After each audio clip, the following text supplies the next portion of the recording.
I sit in a house that costs more than most people earn in a lifetime. My children wait for me to die, and I am the poorest man alive. The silence here is loud. It is enough to break your bones. I have a net worth of $4 million, but I would trade every cent just to sleep through the night. My name is Thomas. I am 84 years old. I have cancer in my lungs. It moves faster than my thoughts. I have lived in this town since 1958. People here think I am a success.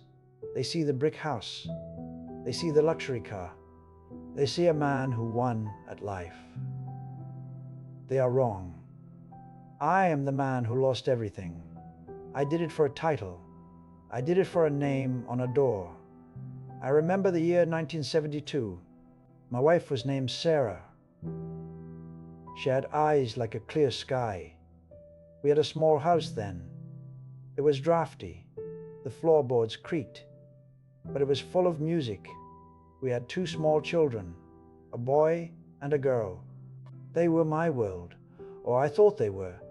Ambition is a slow poison. It starts small. You want a better car. You want a bigger yard. You want to prove you are special. I worked for a firm in the city. I was a junior partner. I wanted to be senior partner. I told myself it was for them.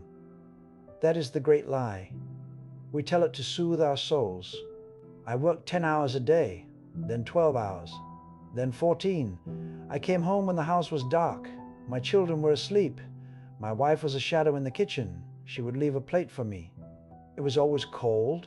I ate it alone. I felt like a martyr. I thought I was a hero. One night stands out. It was a Friday in October. My son had a championship game. He was 12. He was the star pitcher. He had talked about it for weeks. He wore his jersey to breakfast. He looked at me with hope. I promised I would be there. I meant it when I said it. But a file landed on my desk. A big client was unhappy. My boss looked at me. He said, "This is your moment." He said, "This defines your career." I stayed at the office. I did not call. I did not even look at the clock. I fixed the file. I saved the client. My boss shook my hand. He told me I was a leader. I felt like a king. I drove home at midnight. The house was not dark this time. Sarah was sitting at the table. She was not crying. That was the scary part. She was just empty. She looked through me. She said he waited. He looked at the gate every inning. He thought you were dead. He thought you were hurt. Then he realized you just forgot. I told her I did it for his college. I told her I did it for our future. She stood up. She said, "We do not have a future. We just have a mortgage." She went to bed. I sat in the dark. I felt the first crack in my soul. I did not fix it. I worked harder the next day. The years moved like water. I got the promotion. I got the bonus. We bought the big house. It had 6 bedrooms. We did not need them. We stopped talking. We just coordinated schedules. My son stopped asking me for help. My daughter stopped telling me her dreams. I was a ghost who paid the bills. I thought money was love. I was a fool. Money is just paper. It cannot hug you. It cannot forgive you. Sarah left in 1994. She did not scream. She did not take half the money. She just took her clothes. She said she wanted to live before she died. She moved to a small cottage. She grew roses. I stayed in the big house. I had my leather chair. I had my mahogany desk. I was the senior partner. I had arrived. But the house felt like a tomb. I walked through the rooms. I heard echoes of laughter that ended years ago. My children grew up. They moved to the coast. They call on Christmas. The calls last 5 minutes. They are polite. They are distant. They talk to me like a stranger. Because I am a stranger, I know their names. I do not know their hearts. I did not invest in their lives. I invested in the stock market. My portfolio is green. My life is gray.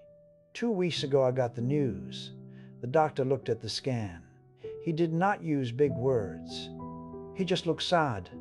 He said, "I have months, maybe less." I went home and sat in my chair. I looked at my bank balance on the screen. It is a very high number. It is useless. I cannot buy more time. I cannot buy a second chance. I cannot buy a conversation with Sarah. She passed away 3 years ago. I did not go to the funeral. My son told me I was not welcome. I found an old box today. It was in the attic. It was full of drawings. My daughter made them in grade school. They were pictures of us. In every picture I am small. I am in the background. I am wearing a suit. I am holding a briefcase. Even a child knew. Even then I was already gone. I held the paper and cried. The tears did not help. They just made the ink bleed. The people watching this are young. You think you have time. You think the hustle is the point. You think your boss cares about you. He does not. He will replace you in a week. Your family will never replace you. Your children will only have one father. Your wife will only have one partner. Do not trade them for a trophy. Do not trade them for a title. I see the lights of the city now. People are working late. They are trying to get ahead. They are making the same mistake. They think they are building a legacy. They are just building a wall of gold, a wall of ice. It will keep you safe, but it will keep you alone. I am tired now. The breathing is hard. My house is perfect. My lawn is manicured. My car is polished. And I am dying in a cold room. Nobody is holding my hand. Nobody is telling me stories. I am just a man with a lot of money. I am a warning. I am a failure. Fix it now. Stop the car. Go home. Hug your wife. Play with your kids. Forget the deadline. The work will always be there. The people will not. Do not wait until the end to wake up. The view from the finish line is lonely. I would give it all back. I would live in a shack. I would work at a gas station. If I could just have one Friday in October back. If I could just sit in those bleachers. If I could just be a father. But I chose the office. I chose the money. I chose the regret. It is my final companion. It is the only thing I truly own. Do not be like me. Turn off the screen. Go live your life. Before it is gone. Before you are just a ghost in a big house, telling your story to a camera, because you have no one else to talk to. This is the end of my story. I hope it is the start of yours. Be better than I was. Choose love. Everything else is a lie.